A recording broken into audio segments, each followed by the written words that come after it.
Hey y'all, it's Chris here with CatchPro Wildlife Removal. Beautiful day here on Lake Oconee. We're up on a roof preventing wildlife from getting in. And so I was going to show you one of the issues, one of the entry points that we find with wildlife is around ridge caps. And there's a product that we can install to really protect that. But I wanted to show you what the purpose is and what it looks like once it's done. So here we have a ridge cap. And this is nailed on to the top of the roof, so there's actually a hole in the very peak of the roof that allows the attic to vent. And so you have this ridge cap on that allows that air to get out, but still protects from rain and whatnot getting in. The problem is, these are just plastic nailed in. They sit and bake in the sun, and over time you'll get warping, or maybe they aren't secured down super great.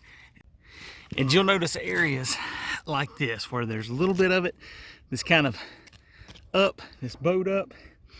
Now that doesn't look like much of anything, but with that hole in the roof, that's a perfect place for bats to scoot up under there and boom, get right in the roof and get access.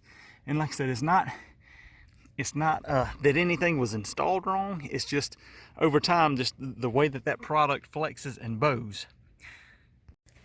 Another thing that you can run into, squirrels being the primary culprit here, is chewing. So let's see if I can get the shadow out of the way. You can see this is how this is supposed to be, with these plastic ribs, and then some squirrels have come through and just chewed holes right through that. Again, that allows critters to get up and access that attic space. So what we do, you see the same, they chewed on this side. What we do is we apply a product called Ridge Guard, and it's a metal. This part isn't secure yet because we're not done installing. But this is what it is. It's very low profile. You won't ever notice it from the ground, but it's a metal piece. It's vented, so it still allows all the ventilation, and it fits over that area, secures it down from the bottom so nothing's getting in under, and nothing's going to be able to chew on that plastic. And I mean, this will last the life of the roof.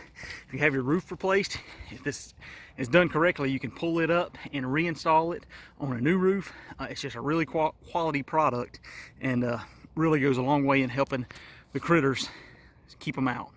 And the holes are so small that it's going to keep wasps and dirt daubers and things like that out as well. So it's great not only for wildlife, but for insect pests as well.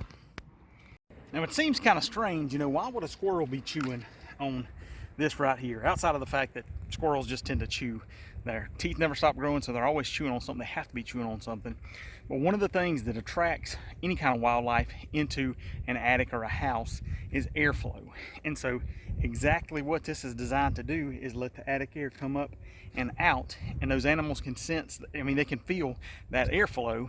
And so that's one thing that can encourage them to come in. Another thing is if there have been any kind of wildlife in the attic previously. So say there were squirrels before in this attic, unless it was decontaminated, so to speak, or some folks will call it an enzyme treatment. So to spraying the attic to ensure that the residual smells of those previous animals have been eliminated or covered up.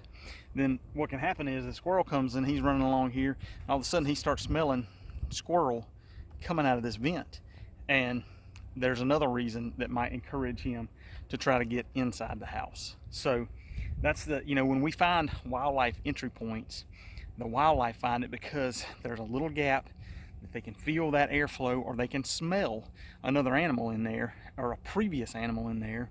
And especially with squirrels, or you get into bigger things like raccoons, they can chew, or in raccoons pull things away to be able to get in there. And then when you're dealing with bats and flying squirrels, if it's just a small gap, they can probably get in anyway, so they can just squeeze in and boom, they've got them a nice warm dry place. Especially the winter time, this time of year, especially squirrels, you're getting a breeding season coming up in the spring. They're looking for a nice place to nest, raise their young, so it's great. We really want to try to head those things off before it happens.